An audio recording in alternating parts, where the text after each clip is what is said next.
사탄이 오늘 우리가 나누는 이 말씀을 정말 싫어할 것입니다. 그러나 하나님은 크게 기뻐하실 것입니다.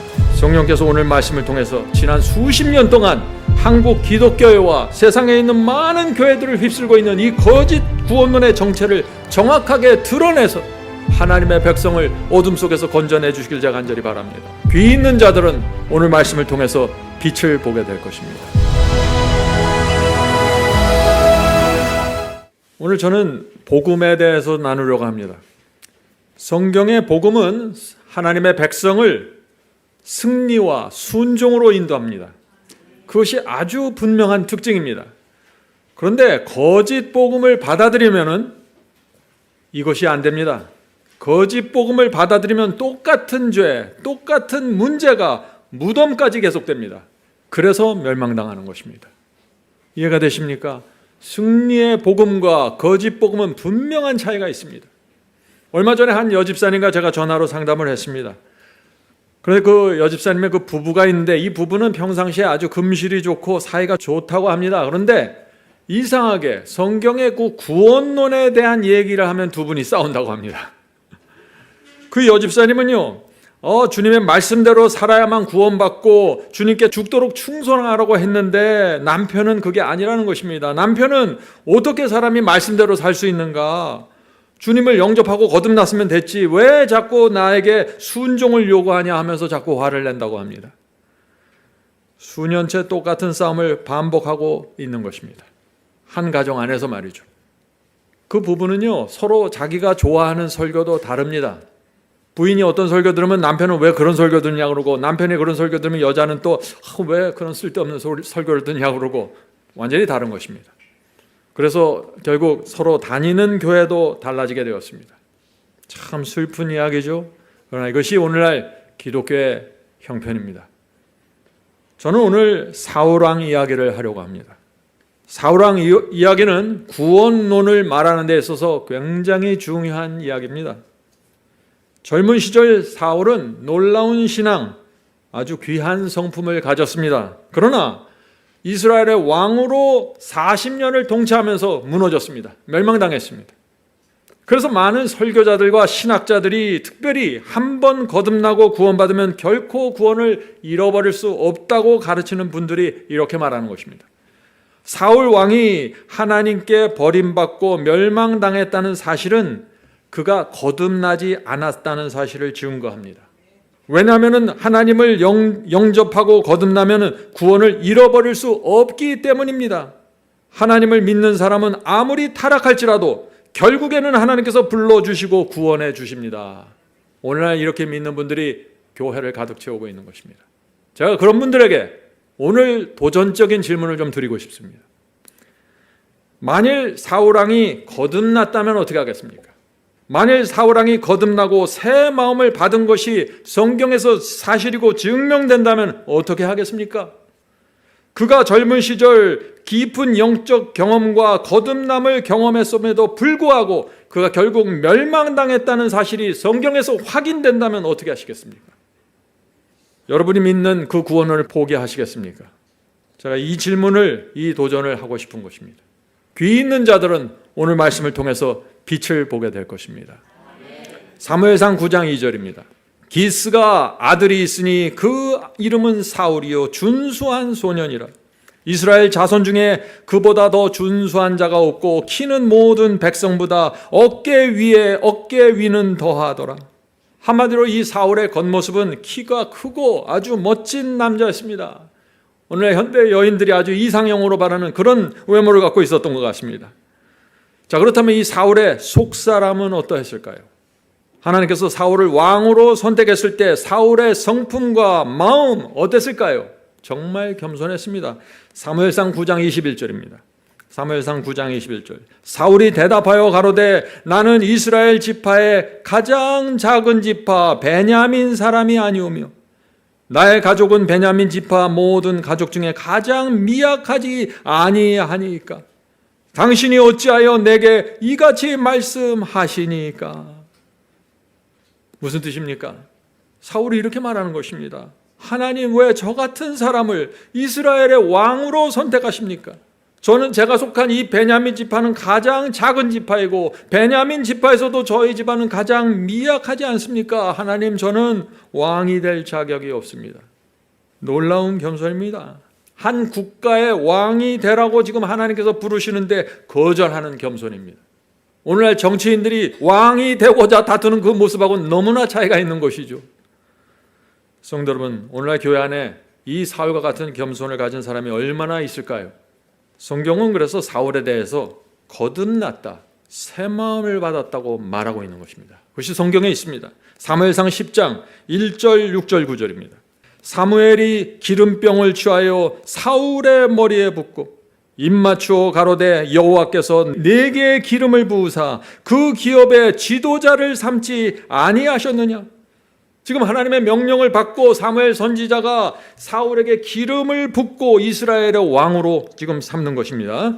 내게는 여호와의 신이 크게 임하리니, 사울에게 여호와의 성령 신이 크게 임했다는 것입니다. 성령이 임한 것입니다. 너도 사울도 그들과 함께 예언을 하고, 사울이 뭘 해요? 성령을 받고 예언을 합니다. 예언을 하고 변화되어 새 사람이 되리라. 분명하지 않습니까? 사울에게 여호와의 신이 임했고 예언을 하고 새 사람으로 변화되었습니다. 사울은 거듭난 것입니다. 9절 보겠습니다. 사울이 사무엘에게서 떠나려고 몸을 돌이킬 때, 자, 이제 예식이 끝나서 이제 돌아가려고 하는데 하나님이 사울에게 새 마음을 주셨고 그날 그 징조도 다 응하니라. 여기에 무슨 질문을 할 수 있겠습니까? 사울은 오늘날 많은 사람들이 원하는 그 놀라운 영적인 경험을, 성령을, 하나님의 신을 받으면서 한 것입니다. 하나님께서 사울에게 새 마음을 주셨다고 했습니다. 영어로 new heart입니다. 새 마음을 주신 것입니다. 새 사람이 된 것입니다. 사울의 영적 경험은 여기서 끝난 것이 아닙니다. 사울은 예언의 은사까지 받게 됩니다. 자, 10절 보겠어요. 사무엘상 10장 10절. 하나님의 신이 사울에게 크게 임함으로 그가 그들 중에서 예언을 하니. 오늘날 기독교인들 중에서 이 사울 수준의 이 정도의 영적인 경험을 하고 있는 사람이 몇 사람이 다 될까요? 여호와 신이 크게 임하리니 예언을 하고 변하여 새 사람이 되리라. 하나님이 새 마음을 주셨고 그날 그 징조도 다 응하니라. 그가 예언을 하니. 성도 여러분, 이것이 사울이 젊은 시절에 경험한 영적인 경험, 거듭남의 경험, 새 사람이 되었던 그 변화의 경험이었습니다. 누구도 사울의 이 경험을 부인할 수가 없어요. 왜요? 성경의 문자로 박아놓았기 때문이죠. 사울이 무슨 경험을 했다고. 그런데 참 이상한 것은요, 오늘 많은 설교자들이 이상한 주장을 하는 것입니다. 사울은 거듭난 적이 없고 구원을 한 번도 경험하지 못했습니다. 그래서 그가 멸망당한 것입니다. 이렇게 자꾸 말하는 것입니다.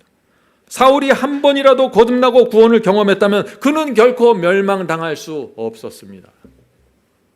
성경을 제대로 확인하지 못한 것입니다. 왜 이런 주장을 할까요? 왜냐하면 그들이 한 번 구원받으면 영원한 구원이다, 주님을 믿는 한 결코 멸망당할 수 없다 하는 교리를 믿기 때문이죠. 놀라운 확신을 갖고 이 교리를 붙잡고 있는 것입니다. 그래서 하나님의 말씀에 순종하라고 호소해도 순종하지 않는 것입니다. 자기가 할 수 있는 영역 안에 딱 머물러 있는 것입니다. 자기가 하고 싶지 않으면 순종하지 않고. 왜? 구원이 이미 받아버렸기 때문에. 그러므로 만일 사울이 거듭난 적이 있고 새 마음을 받은 적이 있다는 사실이 증명되면 한 번 구원은 영원한 구원이라는, 이거 믿기만 하면 구원이라는 그 교리 순식간에 무너지게 되는 것입니다. 이해가 되십니까? 성도 여러분, 사탄이 오늘 우리가 나누는 이 말씀을 정말 싫어할 것입니다. 그러나 하나님은 크게 기뻐하실 것입니다. 성령께서 오늘 말씀을 통해서 지난 수십 년 동안 한국 기독교회와 세상에 있는 많은 교회들을 휩쓸고 있는 이 거짓 구원론의 정체를 정확하게 드러내서 하나님의 백성을 어둠 속에서 건져내 주시길 제가 간절히 바랍니다. 성도 여러분, 한 번 구원받으면 영원한 구원, 또 주님을 믿는 한 우리가 멸망당할 수 없다, 이런 교리는 성경의 진리가 아닙니다. 자, 제가 다시 질문 드립니다. 사울은 새 사람이 되었습니까? 사울은 하나님께 새 마음을 받았습니까? 사울은 구원의 경험으로 들어갔습니까? 그렇습니다. 틀림없습니다. 그런데 거듭나고 이 새 마음을 받은 사울이 그의 삶에서 어떤 일이 생겼습니까? 결국 그의 인생의 종굴은 자기 칼에 엎드려서 스스로 목숨을 끊고 멸망으로 들어갔다는 것입니다. 블레셋 대군이 쳐들어와서 사울은 두려움 속에서 하나님께 기도했습니다. 그가 하나님을 부인한 것이 아니에요. 하나님께 기도했어요. 하나님께 응답받기를 원했습니다. 사울은 여전히 하나님을 믿는다고 말했고 제사를 드렸고 기도를 했어요. 그러나 하나님께서 응답하지 않았습니다. 사무엘상 28절 5절부터 6절입니다. 사울이 블레셋 사람들의 군대를 보고 두려워서 그의 마음이 크게 떨린지라.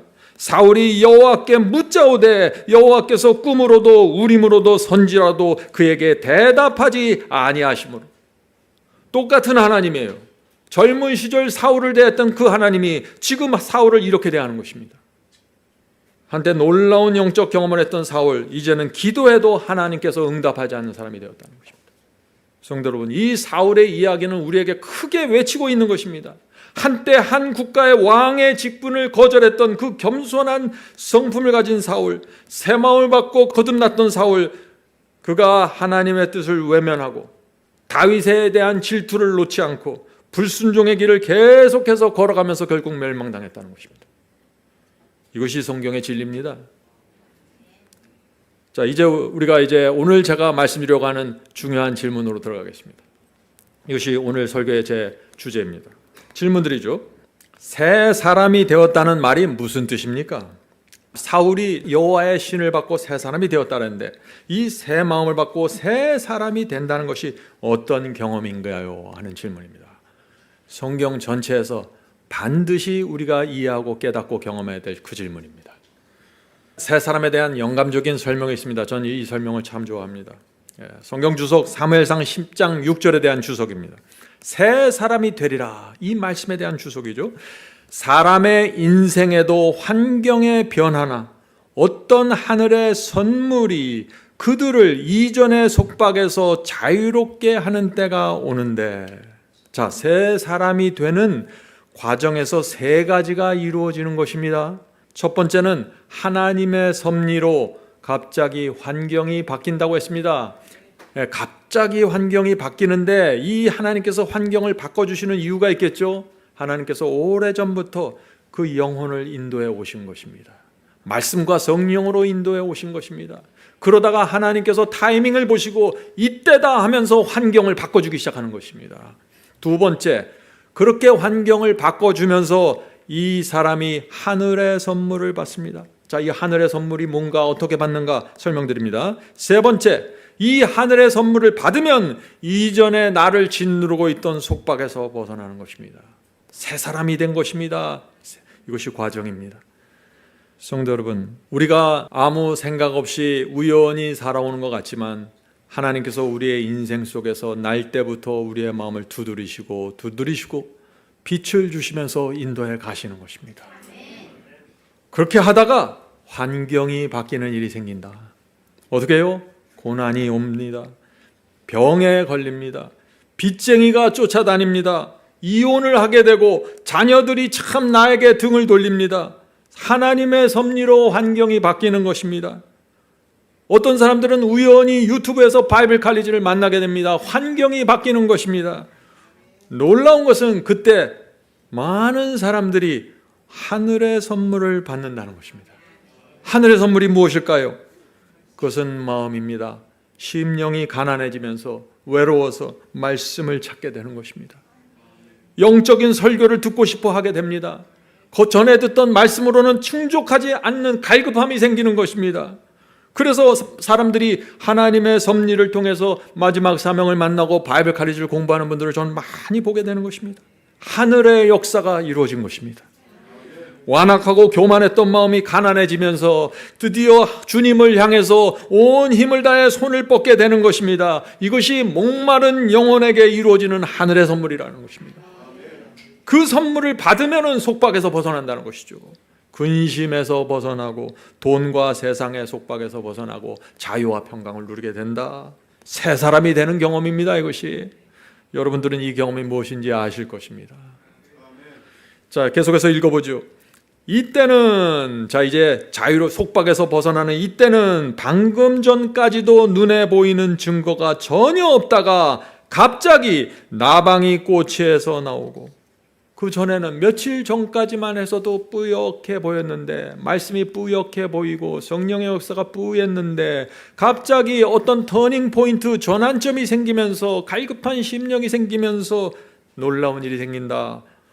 나방이 꼬치에서 나오고 또 밤에 꽃을 피우는 손가락 선인장이 말할 수 없는 아름다움을 드러내고 경이로운 향기를 내뿜기 시작하는 것처럼 새롭고 굉장한 변화에 지배되는 자신을 보게 된다. 이것이 새 사람이 되는 지금 모습입니다. 성도 여러분, 새 사람이 되면 어떤 일이 생긴다고요? 전에는 몰품 없던 누에 꽃인데 여기에서 아름다운 나비가 나온다는 것입니다.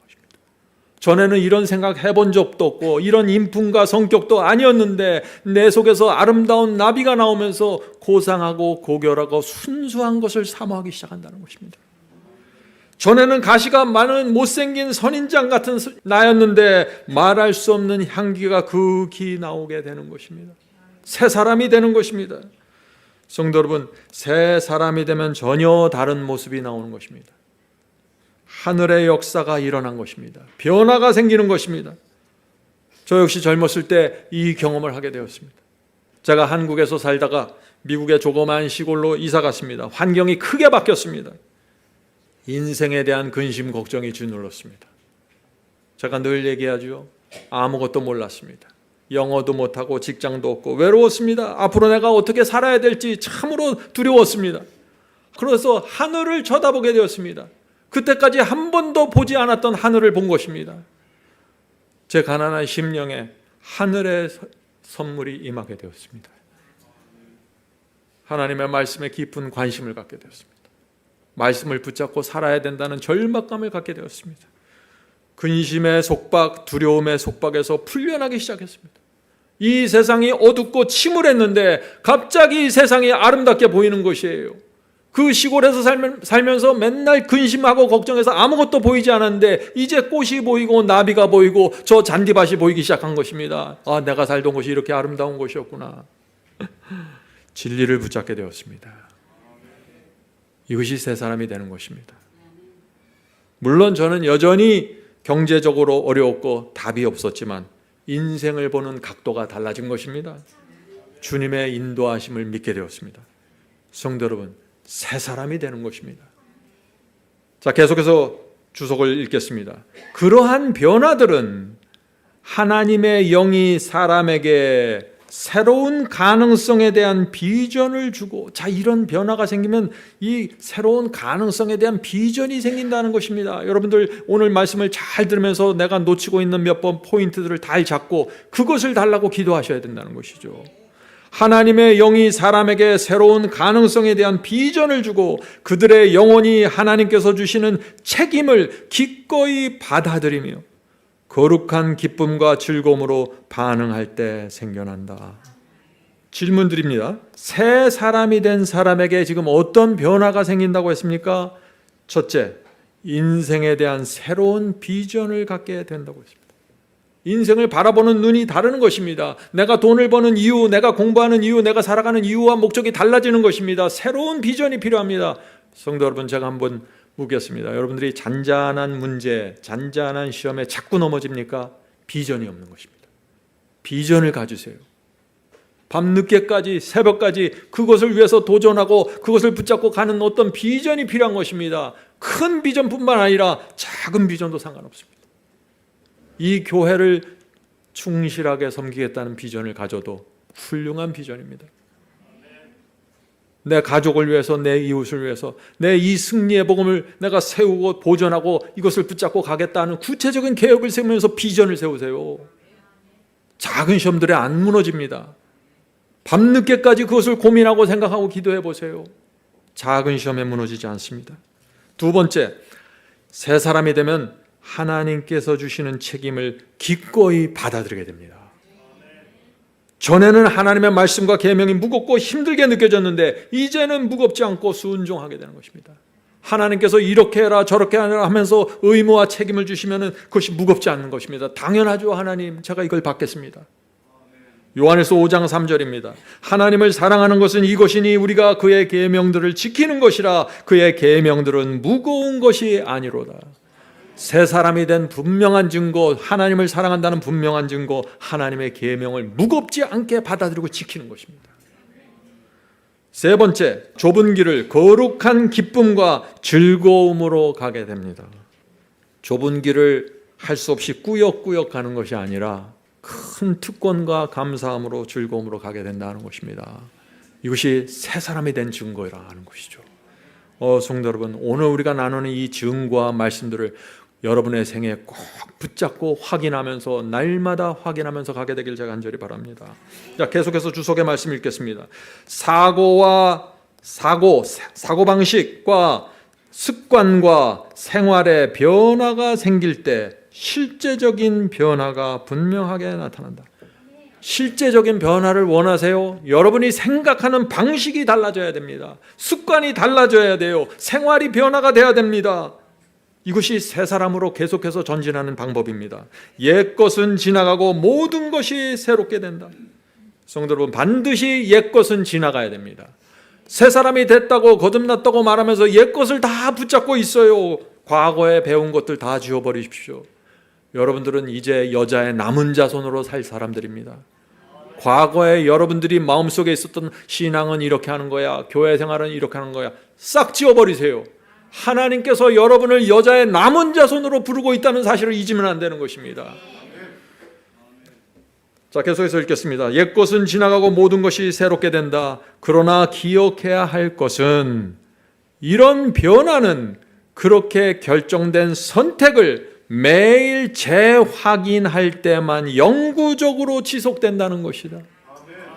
새 사람이 되었다는 이 경험 매일 재확인해야 된다는 것입니다.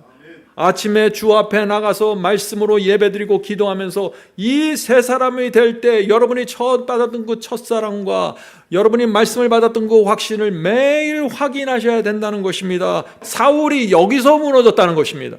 새 사람이 되는 경험이 무엇입니까? 한마디로 정리하면 하나님의 어린 양이 피 흘리고 죽은 그 번제단에 나가 날마다 마음과 생애를 바치는 경험입니다. 하나님의 어린 양이 피 흘리고 죽은 그 앞에 나가서 말이죠. 거듭남은 한 번만 하고 끝나는 것이 아니에요. 날마다 매일 확인되어야 합니다. 그래서 최고의 성화의 길을 걸었던 사도 바울도 나도 날마다 죽노라 I die daily라고 말하고 있는 것이에요. 날마다 하늘 성소에 계신 주님께 나가 새 마음을 달라고 간구하십시오. 마치 그리스도를 처음 믿는 사람처럼 간절한 마음으로 나가십시오. 그것이 어린아이와 같은 단순함이고 그것이 그리스도인의 삶입니다. 아무리 높이 올라간 성화를 경험했다고 할지라도 날마다 생명을 받지 않으면 누구나 무너집니다. 성도 여러분, 이 성경에는 주님의 용사로 확고하게 세워졌던 사람들이 무너지는 모습들이 성경에 이곳저곳 나오는 것입니다. 그래서 한 번 구원받으면 영원한 구원, 주님을 믿기만 하면 계속 구원, 이런 쓸데없는 얘기들은 성경에 있을 수가 없는 것입니다. 자, 계속해서 읽어보죠. 기드온은 불과 얼마 전에 이스라엘을 구원했던 위대한 용사였는데, 여러분들 기드온 얘기 아시죠? 엄청난 용사로 부름받았습니다. 그런데 시간이 지나가면서 이스라엘 사람들을 우상 숭배로 인도했다. 여러분들 기드온 얘기 아십니까? 기드온 생애 속에 이런 일이 생긴 것입니다. 새 사람이 되고 성령을 받은 사울도 계속해서 하나님의 뜻을 알려고 하지 않았고 그 결과 사탄의 통제에 완전히 빠지는 상태에 도달했다. 옛날과 마찬가지로 오늘날에도 얼마나 많은 사람이 구원받을 뻔했던 사람이라는 명찰을 가슴에 달게 되는가?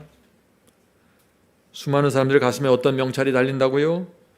구원받을 뻔했던 사람. 왜 이런 명찰이 달릴까요? 왜 이런 이름표가 달릴까요? 이 사람은 주님을 영접하고 한 번 새 사람이 되었고 거듭났는데 날마다 주님께 나가 생명을 구하지 않았다는 것입니다. 그래서 무너져서 멸망으로 들어갔다는 것입니다. 구원받을 뻔했던 사람들, 가장 불쌍한 사람들입니다. 한 번 영적인 경험을 하고 성령의 은사를 받았는데 말씀에 순종하는 그 경험이 이어져 가지 않았던 것이죠. 성도 여러분, 우리 이 말씀을 받아야 합니다. 요한복음 15장 4절부터 7절입니다. 가지가 포도나무에 붙어 있지 아니하면 스스로 열매를 맺을 수 없음같이 너희도 내 안에 있지 아니하면 그러하리라. 나는 포도나무요 너희는 가지라. 그가 내 안에 내가 그 안에 거하면 사람이 열매를 많이 맺나니 나를 떠나서는 너희가 아무것도 할 수 없음이라. 한번 가지가 포도나무에 연결되면 끝이라고요? 아니에요. 계속해서 그리스도 안에 계속해서 포도나무의 원가지에 붙어 있어야 된다는 것입니다. 왜요? 내 속에는 생명이 없습니다. 생명은 그곳에서 받는 것입니다. 얼마나 자주요? 날마다요. 성도 여러분, 우리는 피조물입니다. 우리가 창조주 하나님께 나가서 생명을 받지 않으면, 연결되지 않으면 그냥 무너지는 것입니다. 내 속에는 아무것도 없는 거예요. 날마다 가난한 심령으로 주여 주시옵소서. 생명이 필요합니다. 주께서 생명을 주시지 않으면 오늘 하루를 내가 그리스도인으로 살아갈 수가 없습니다. 이것이 진리입니다. 자, 이제 사울의 이야기로 가겠습니다. 새 마음을 받고 거듭난 이 사울, 어떻게 멸망으로 들어갔는지 그 과정을 우리가 지켜보도록 하겠습니다. 사무엘상 10장에는 사무엘 선지자가 사울에게 말하는 장면이 나오는데 이렇게 말합니다. 나는 길갈에서 왕을 만날 것입니다. 왕이시여, 내가 길갈에서 번제를 드릴 때까지. 자, 사무엘 선지자가 다시 길갈에 가서 번제를 드릴 때까지 7일 동안 기다리세요. 사울 왕이시여, 내가 갈 때까지 번제 드리지 말고 제사 지내지 말고 7일 동안 기다리십시오 하고 사무엘이 하나님의 기별을 전한 것입니다. 이건 하나님의 명령이었습니다. 자, 그런데 사탄이 옆에서 이 사무엘이 하는 말을 들었을까요? 들었습니다. 그 말을 듣고 즉시 작전을 개시하는 것이죠. 어떤 작전을 개시할까요? 7일이 되기 전에 이 사울이 번제와 제사를 드리도록 밀어붙이는 것입니다. 어떻게 했을까요? 블레셋의 병거 3만, 마병 6천, 그리고 수많은 병력을 움직여서 이스라엘을 공격했습니다. 이스라엘 군사들이 공포에 휩싸였고 두려워서 다 도망쳤습니다. 원래 이스라엘 군사가 6천 명의 군사가 모집되어 있는데 다 도망치고 600명만 남았어요. 이런 상황이 되니 사울이 어떻게 됐을까요? 마음에 두려움이 있고 초조함이 있는 것입니다. 선지자가 기다리라고 하는 그 날까지 기다리기가 어려웠어요. 기다리지 않았습니다. 왜 기다리지 않았습니까? 사울은 이렇게 생각한 것입니다. 블레셋은 강하고 우리 병사들은 대다수가 도망쳤다. 이 상태로 기다리면 패배할 것이 분명하다. 사무엘 선지자가 올 때까지 기다리면 너무 늦다. 그러므로 내가 먼저 하나님께 제사를 드리고 축복의 증거를 받아야 한다. 지금은 어쩔 수 없는 상황이다. 지금은 순종할 때가 아니다. 사울의 문제가 뭔지 보십니까? 창조주 하나님께서 7일 후면 내가 너와 함께 하겠다. 그때까지 기다리라고 했는데 못 기다리는 것입니다. 자기가 판단해서 지금은 하나님의 뜻에 순종할 때가 아니다. 지금은 내 생각이 맞을 거야. 사울의 문제가 무엇입니까? 항상 하나님의 말씀 위에 자기의 판단과 자기의 생각을 올려놓는 것입니다. 우주를 창조하신 하나님께서 7일을 기다려고 달라고 했는데 그것을 못 기다리는 것이에요. 무서운 것은요, 이 사울의 문제가 사울이 죽는 순간까지 계속됐다는 것입니다. 하나님의 말씀을 자기가 생각하고 분석하고 판단하는 것이에요. 아, 이 말씀은 내가 순종해야겠구나. 이 말씀은 순종 안 해야지. 자기가 판단하는 것이에요. 피조물이 창조주 위에 올라가 버린 것입니다. 성도 여러분, 우리가 부족해서 순간적으로 뭔가 잘못 생각하고 잘못 판단해서 죄를 범할 수는 있어요. 그러나 똑같은 문제가 계속해서 반복됩니까? 그럴 땐 반드시 주님께 나가 주여, 제가 무엇이 문제인지 가르쳐 주시옵소서. 이 기도를 드려야 하는 것입니다. 이 기도가 없으면 어떻게 돼요? 똑같은 문제, 똑같은 죄가 계속해서 반복되고 이어져 가는 것입니다. 그것이 사울의 생애였습니다. 얼마 후에 사무엘 선지자가 도착했습니다. 사울이 사무엘에게 어떻게 변명하고 설명했을까요? 사무엘상 13장 11절 12절입니다. 사울이 가로되 백성은 나에게서 흩어지고, 자, 백성이 다 도망쳐서 어쩔 수 없었습니다. 지금 설명하는 것이죠. 백성은 나에게 흩어지고 당신은 정한 날 안에 오지 아니하고 오지 아니한 것이 아니죠. 블레셋 사람은 막마스에 모였음을 내가 보았으므로 이에 내가 이르기를 블레셋 사람은 나를 치러 길갈로 내려오겠거늘 내가 여호와의 은혜를 간구하기 위하여 부득이하여, 이 단어가 중요해요. 부득이하여 번제를 드렸나이다. 상황이 긴급 상황이기 때문에 부득이해서 어쩔 수 없이 내가 불순종하게 되었습니다. 많은 사람들이 이 사울의 이 불순종한 모습을 보면서 사울 왕이 무엇을 그렇게 잘못했습니까? 상황이 급해서 조금 먼저 제사 드린 것인데 무엇이 문제입니까? 우상에게 제사 드린 것도 아니고 하나님께 제사 드린 건데, 이런 얘기를 하는 것입니다. 여러분 어떻게 생각하세요? 여러분도 부득이하면 불순종하겠습니까? 사무엘 선지자의 대답을 들어보세요. 사무엘상 13장 13절부터 15절입니다. 사무엘이 사울에게 이르되 왕이 망령되이 행하였도다. 사무엘 선지자는 아주 단호하게 대답해요. 너는 망령되었다. 왜요? 너는 피조물이고 네 힘으로는 도무지 되지도 않는 것인데 창조주 하나님의 말을 믿지 못하냐? 너는 피조물이야. 계속해서 읽겠습니다. 왕이 망령되이 행하였도다. 왕의 하나님 여호와께서 왕에게 명령하신 명령을 지키지 아니하였도다. 하나님께서는 하늘과 땅과 바다를 만드신 분입니다. 그런데 어떻게 네가 하나님의 말씀을 그렇게 가볍게 받을 수가 있냐? 너는 왜 하나님의 말씀을 있는 그대로 받지 못하고 자꾸 네 생각, 네 판단으로 가버리니? 어떻게 피조물이 창조주의 말씀을 그렇게 무시할 수가 있는가? 그것이 바로 망령되다는 의미입니다. 계속해서 읽어보죠. 그리하였다면, 네가 만약 순종하였더라면 여호와께서 이스라엘 위에 왕의 나라를 영영히 세우셨을 거니를. 성도 여러분, 하나님께서는 사울 왕을 이스라엘의 영원한 왕으로 세우길 원하셨습니다. 순종하는 왕이 필요한 것입니다. 그런데 이 백성을 블레셋에서 막고 사탄의 공격과 미혹으로도 막으려면 이 백성의 지도자를 순종하는 지도자로 세울 수밖에 없는 것입니다. 지도자가 하나님의 말씀을 가볍게 취급하면 백성도 순종하지 않는 것입니다. 성도 여러분, 저희 교회에서는 하나님의 말씀과 명령을 가볍게 취급하면 안 됩니다. 우리는 다 피조물이기 때문에 그렇습니다. 하나님은 전능하신 여호와시고 우리를 위해서 목숨을 내주신 분입니다. 우리가 어떻게 그런 하나님의 말씀을 가볍게 취급할 수 있습니까?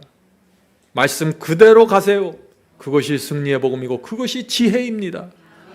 자꾸 인간의 머리를 돌려봤자 그냥 무너지는 것입니다. 상대는 사탄입니다.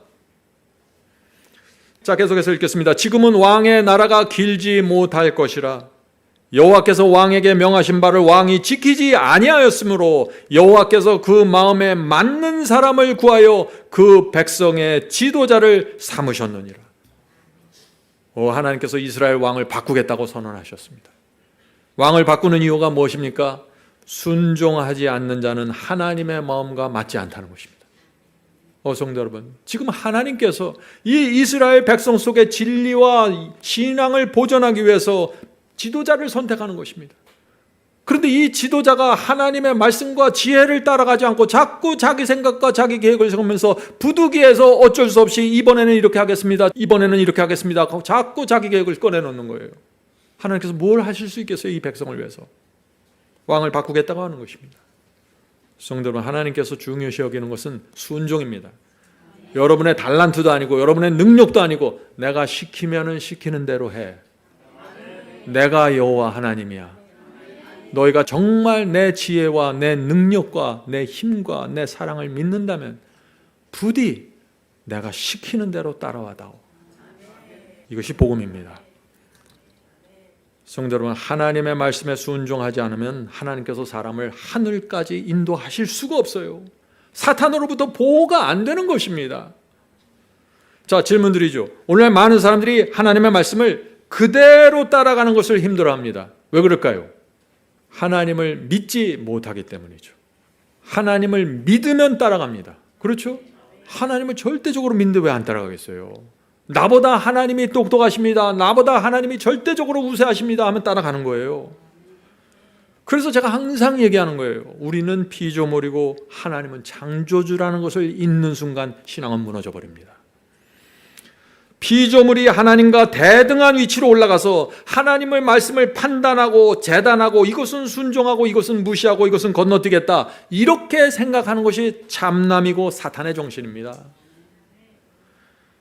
창조주 하나님께서 모든 것을 꿰뚫어 보시는데 내가 하나님보다 더 잘합니다. 이 문제는 토를 달면서 순종하지 않는 것, 이것이 바로 사울의 문제였고, 사울은 이 문제를 갖고 끝까지 가서 무덤 속에 들어가는 것입니다. 성도 여러분, 그래서 승리의 복음으로 오셔야 되는 것입니다. 많은 분들이 이런 질문을 합니다. 구원에 대한 수많은 설교와 가르침이 있는데 어떤 복음을 받아야 합니까? 정말 중요한 질문이죠. 이 말씀 잊지 마세요. 복음은 반드시 예언과 함께 가야 하는 것입니다. 마지막 시대에 성취되는 예언을 보세요. 마지막 그 요한계시록에서 말하는 마지막 장면들을 보세요. 그 장면 속에서, 마지막 환난 속에서, 짐승의 뼈 환난 속에서 내가 어떤 복음을 붙잡아야만 그 환난을 통과하시는지 그것을 보라는 것입니다. 주님을 영접하면 다 구원받는다고 마태복음에 나오고 요한복음 나왔네. 아, 좋다, 난 이걸 붙잡아야지. 그것이 아니라 사복음에 나오는 그 복음을 해석하고 분석하고 받아들일 때 요한계시록에 나오는 마지막 시대의 예언을 같이 접목해서 나란히 놓고 봐야 된다는 것입니다. 그래야만 여러분들이 예언이 성취될 때 그 자리에 있게 될 것입니다. 성도 여러분, 예수께서 마지막 시대 지구 역사 최고의 환란이 올 것이라고 말씀하셨어요. 그렇죠? 마태복음 24장 9절부터 13절 읽겠습니다. 그때 사람들이 너희를 환란에 넘겨주겠으며, 마지막 때 환란입니다. 어떤 정도의 환란인가 보세요. 너희를 죽이리니 너희가 내 이름을 위하여 모든 민족에게 미움을 받으리라. 이건 어떤 동네나 어떤 마을의 환란이 아니에요. 모든 민족, 세상 모든 민족에게 집중해서 미움을 받는 환란입니다. 이것이 마지막 환란입니다. 이때 어떤 복음을 붙잡아야 끝까지 충성하고 견딜 수가 있겠습니까? 10절, 그때 많은 사람이 시험에 빠져 서로 잡아주고 서로 미워하겠으며 거짓 선지자가 많이 일어나 많은 사람들 미혹하게 하겠으며 그러나 끝까지 견디는 자는 구원을 얻으리라.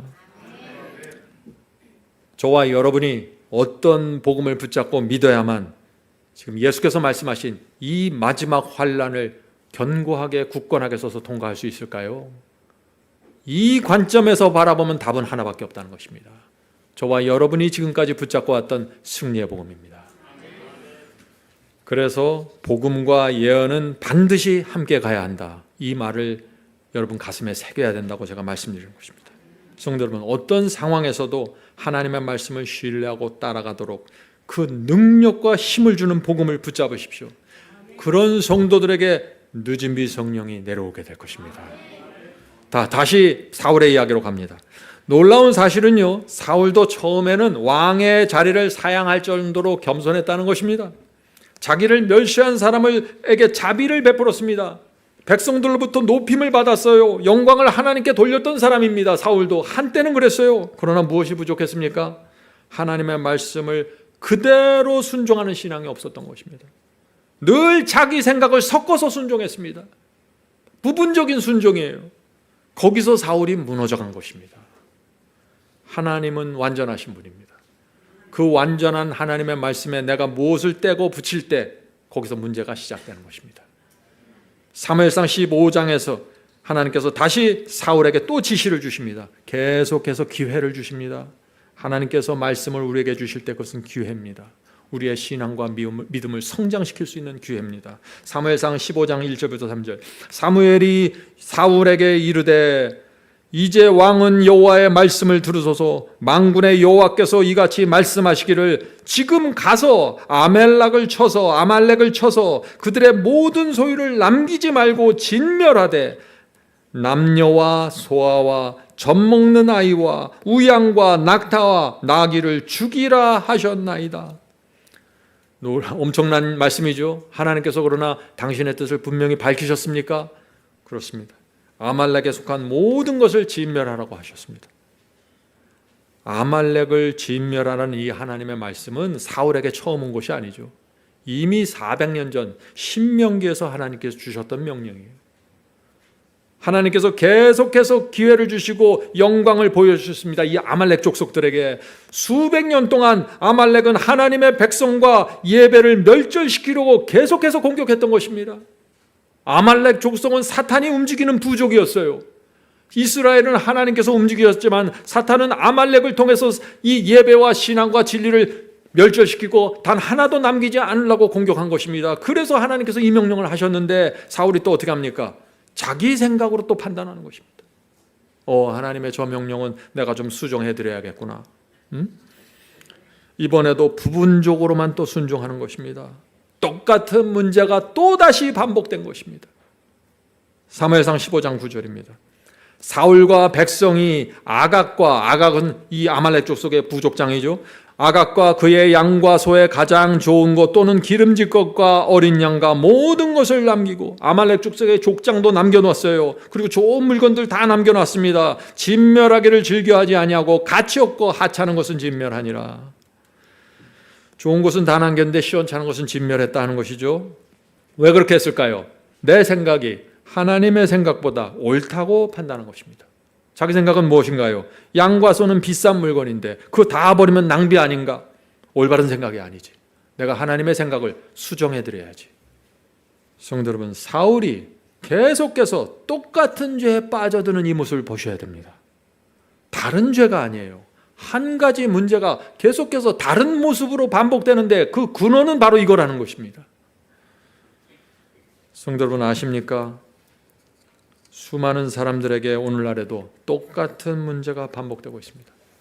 수십 가지의 죄 때문에 멸망되는 것이 아니에요. 똑같은 죄, 똑같은 불순종 빠져들어가는 것입니다. 언제까지 빠져들어가요? 죽을 때까지입니다. 승리의 복음을 받지 않았기 때문에 끊어지질 않는 것입니다. 계속해서 자기 주장하면서 사는 것이에요. 그러면서 주일에 예배드리고 헌금드리고 희생하고 봉사하는 것입니다. 사울의 모습이었어요. 사울도 불순종하고 자기 생각대로 가면서 늘 제사드리고 예배드리고 기도했던 사람입니다. 오늘날 교회 안에 사울의 길을 가는 사람들이 너무나 많이 있습니다.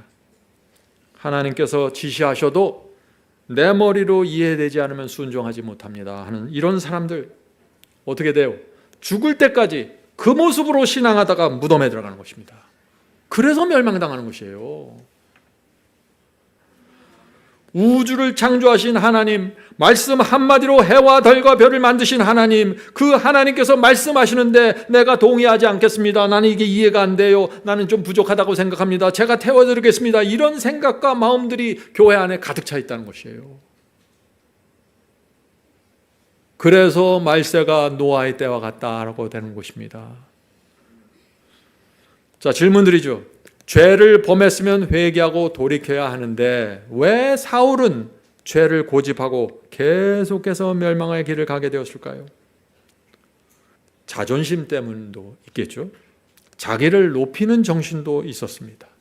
또 자기의 잘못과 자기의 죄를 인정하고 싶지 않은 것입니다. 나는 왕인데 하면서 말이죠. 그래서 계속해서 이런 이유 저런 이유로 계속해서 자기의 죄와 불순종을 감추면서 합리화시켰던 것입니다. 순종하지 않을 때마다 자기를 정당화했어요. 부득이해서 어쩔 수 없이 대의 명분을 항상 내놨습니다. 이것이 사울이 멸망당한 이유예요.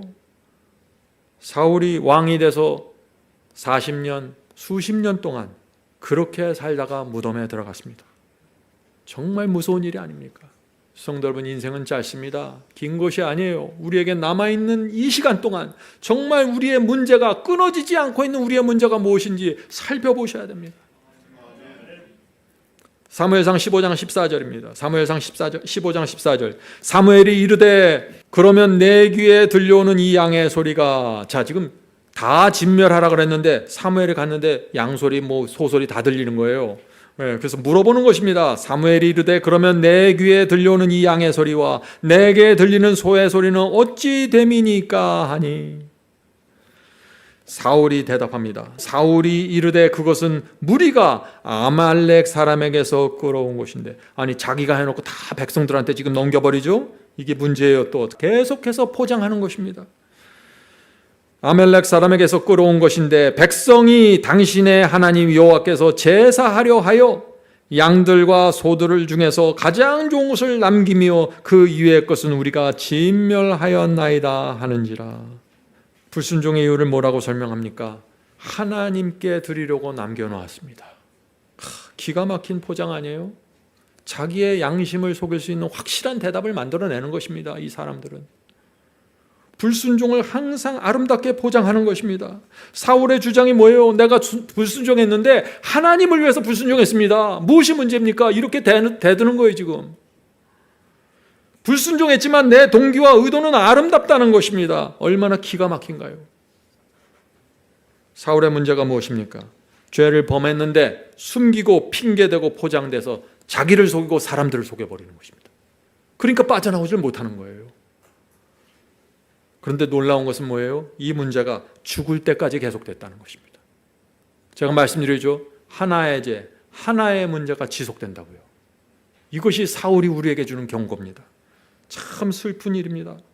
그런데 놀랍게도 이 문제가 오늘날 수많은 사람들에게 똑같이 반복되고 있다는 것입니다. 내가 저 사람 때문에 죄를 범하게 되었습니다. 이런 상황에서는 부득이 그렇게 할 수밖에 없습니다. 순종하지 못했지만 하나님을 위해서 내가 그런 선택을 할 수밖에 없었습니다. 비록 계명을 지키지 않았지만 내 마음과 동기는 순수합니다. 나는 주님을, 하나님을 사랑합니다. 이렇게들 다들 얘기하고 있는 것이에요. 그래서 성령께서 가셔서 그 양심을 괴롭히려고 해도 자기가 스스로 합리화해버렸기 때문에 성령의 음성도 듣지 못하고 살아가는 것입니다. 저는 그런 분들에게 한 말씀을 소개해드리고 싶습니다. 제가 이 말씀을 나눌 때 성령의 호소를 듣게 되길 제가 간절히 바랍니다. Patriarch and Prophets 635입니다. 하나님의 말씀이나 성령의 책망과 경고를 가볍게 여기는 것은 위험한 발걸음을 내딛는 것이다.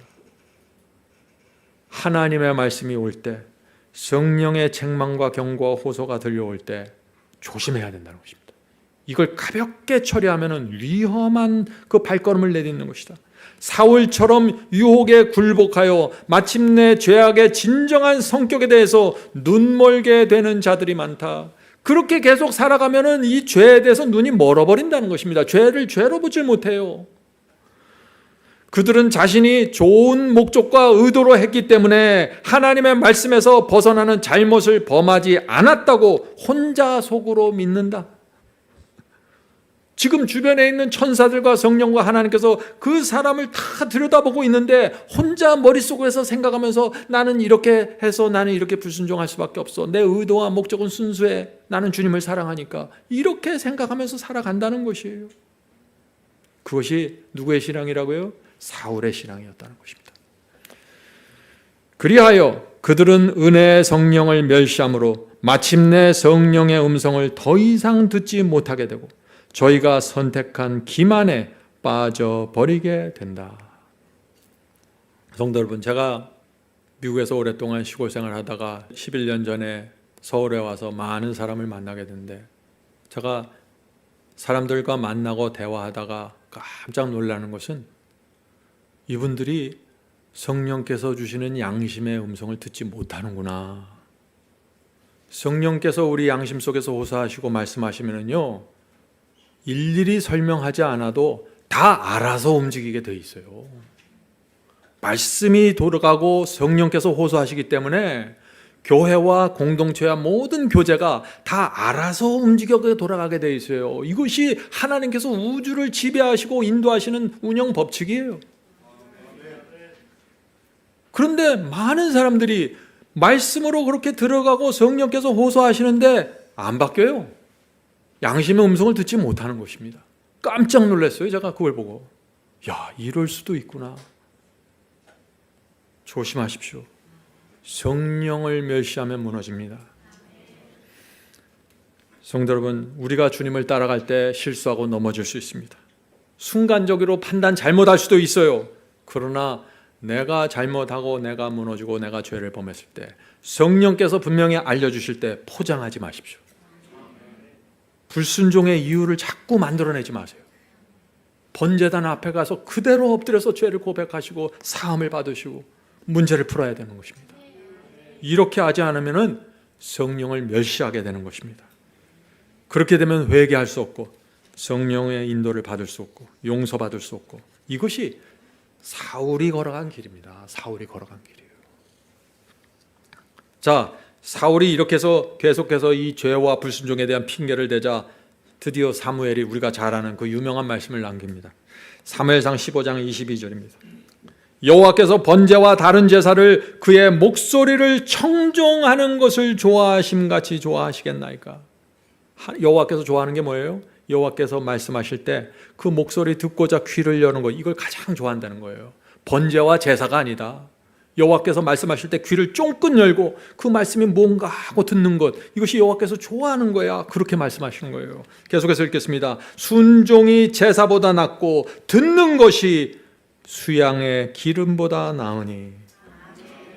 하나님께서 제사보다 순종을 원하신다는 것이에요.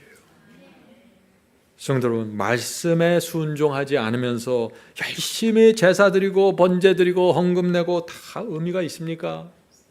말씀에 순종하지 않는데, 성령께서 그 양심에 호소하고 두드리는데 그걸 외면하는데, 제사 드리고 예배 드리는 게 무슨 의미가 있겠어요? 고아원 방문 다니고 무슨 의미가 있습니까? 내가 속으로 다 무너져 있는데, 아무리 우리가 헌신하고 희생하고 예배 드려도 그것이 순종을 대신할 수는 없다는 것이에요. 결국 이 사무엘 선지자가 사울에게 충격적인 선언을 하게 됩니다. 22절 23절입니다. 순종이 제사보다 낫고 듣는 것이 수장의 기름보다 나으니. 이는 왜냐하면, 왜 순종이 좋냐? 왜냐하면 거역하는 것은, 하나님의 말씀을 거역하는 것은 점치는 죄와 같다. 엄청난 말씀을 하시죠. 하나님의 말씀에 순종하지 않습니까? 그건 무당에 가서 점치는 것과 똑같다. 지금 사무엘이 이렇게 얘기하고 있는 거예요. 거역하는 것은 점치는 죄와 같고 완고한 곳은, 완악한 마음은 사신 우상에게 절하는 죄와 같음이라. 하나님의 말씀에 순종하지 않고 성령의 음성에 따라가지 않는 것은 우상에게 절하는 죄와 같다는 것입니다. 하나님을 섬기는 것이 아니라는 것이죠. 계속해서 읽겠습니다. 사울 왕이 여호와의 말씀을 버렸으므로 여호와께서도 왕을 버려 왕이 되지 못하게 하셨나이다. 성도 여러분, 이런 말씀에서 하나님의 마음과 진리를 정확하게 받으셔야 돼요. 그것이 인침받는 경험입니다. 진리의 인침을 받으셔야 돼요. 진리가 이렇게 분명하게 드러나잖아요, 오늘. 이럴 때 이 진리를 내 마음으로 인침을 받아야 돼요. 확고하게 새기고 각인시켜야 됩니다. 그래야 이게 변화가 생기고 새로운 사람이 되면서 성장하게 되는 것이에요. 진리가 마음에 깊이 박히면은요, 어떤 변화가 생기는가? 함부로 움직이지 않게 됩니다. 함부로 움직이기 전에 먼저 진리가 무엇인가, 하나님의 뜻이 무엇인가, 먼저 이것을 붙잡게 되어 있어요. 이게 진리의 인침을 받은 사람의 아주 독특한 특징입니다. 오늘날 교회에서 어떻게 말합니까? 예수를 믿고 영접하면 그리스도의 의의 옷이 우리를 덮어주기 때문에 순종하지 않아도 구원받을 수 있습니다. 하나님께서는 한 번 주신 구원을 다시 빼앗지 않으십니다. 우리는 하나님의 자녀이기 때문에. 이런 얘기들이 얼마나 많이 쏟아져 나오나요? 사울왕의 이야기를 전혀 모르는 것입니다. 하나님이 어떤 분인지 몰라요. 사탄이 존재한다는 사실을 전혀 인식하지 못하는 것입니다. 사울과 가론 유다 사이에 아주 분명한 유사점이 있습니다. 둘 다 시작은 좋았습니다. 둘 다 하나님의 택함을 받았습니다. 둘 다 사람들의 인정과 칭송을 갈망했습니다. 둘 다 끊임없이 자기를 합리화하면서 하나님의 뜻을 대적했던 사람들입니다. 둘 다 자기를 쳐서 복종시키는 경험을 배우지 못했습니다. 둘 다 죽을 때까지 똑같은 문제를 끊어내지 못한 것입니다. 성도 여러분, 오늘 말씀에 성령의 역사가 이루어지길 제가 간절히 바랍니다. 자, 사무엘 선지자 이 말씀을 가슴에 새깁시다.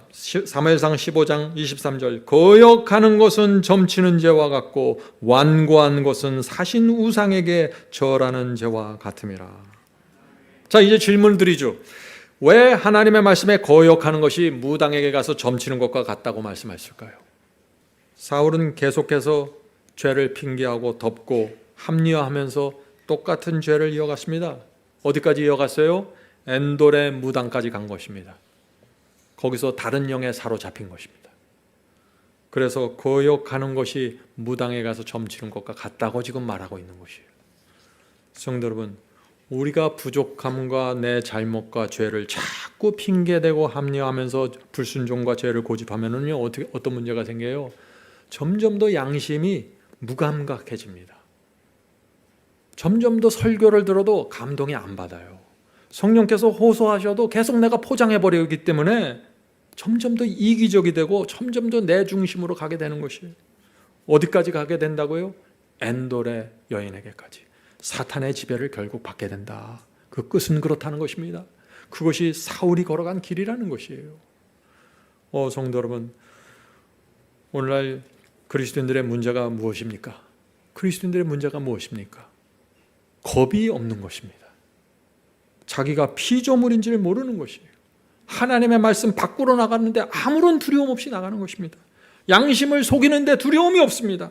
하나님의 뜻을 무시하고 자기 생각으로 재단하고 판단해도 아무 문제가 없다고 생각하는 것입니다. 얼마나 방자하고 오만한 생각입니까? 사탄이 옆에서 시시탐탐 노리고 있다는 것을 전혀 인식하지 못하고 내 생각대로 가는 것입니다. 그냥. 말씀을 마치겠습니다. 몇 년 전에 한 분이 찾아오셨는데 그분이 이런 얘기를 했습니다. 20년 동안 제가 악령에게 괴롭힘을 당하고 환청이 들리고 짓눌린다고 했습니다. 그리고 와갖고 저한테 무슨 안수해달라고 막 때를 써요. 목사님, 제가 어떻게 하면 악령으로부터 벗어날 수 있을까요? 도와주세요. 너무 무섭습니다. 그분의 간절한 눈이 지금도 생각이 납니다. 어떻게 해야 됩니까? 단순합니다. 하나님의 말씀 안으로 들어가세요. 그리스도 안으로 들어가세요. 악령이 건드리지 못하게 하나님의 완전하신 말씀 안으로 들어가야 됩니다.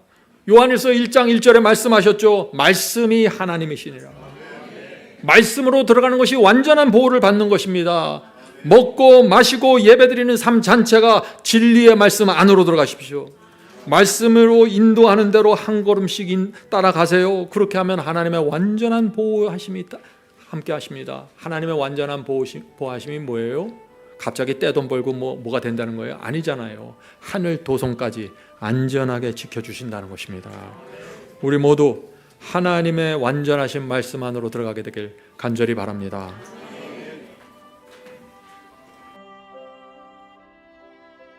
하늘에 계신 저희들의 아버지, 진리를 펼쳐서 보여주셔서 감사합니다.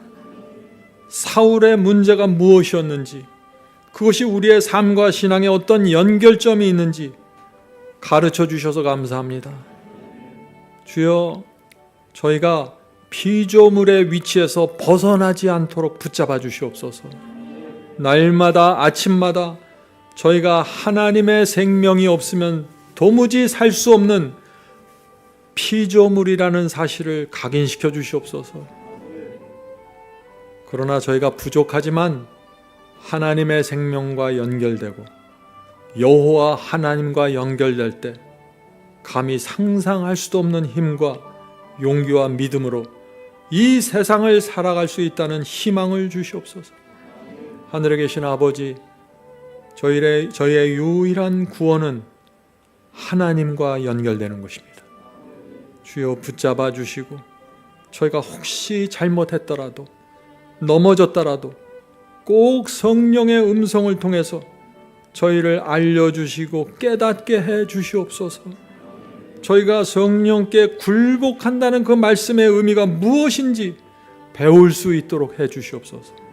사울의 죄가 무덤 속까지 따라 들어갔던 것처럼 저희가 그렇게 살지 않도록 붙잡아 주시옵소서. 오늘 저희가 기도할 때 성령께서 저희에게 오셔서 저희의 어떤 문제가 끊어지지 않고 이어져 가고 있는지 보여주시고 가르쳐 주시옵소서. 무지에서 가르쳐 주셔야만 저희가 깨닫게 됩니다. 하늘에 계신 아버지, 주께서 가르쳐 주시고 성령께서 호소하실 때 붙잡고 엎드릴 수 있도록 축복해 주시옵소서. 하늘에 계신 아버지, 진리를 주셔서 감사합니다. 이 인생이 참 허망하고 허탄한 것인데 주님을 알게 되었고 하늘 도성 바라보며 살 수 있도록 희망을 주셔서 감사합니다. 늘 감사함과 기쁨과 충성으로 살 수 있도록 축복해 주시옵소서. 저희 교회에 있는 병이 약한 자들, 아픈 자들, 마음의 힘듦을 갖고 있는 성도들, 주께서 아시오니 살펴주시고 세워주시고 회복시켜 주시옵소서. 예수 그리스도의 이름으로 간절히 기도드립니다. 아멘.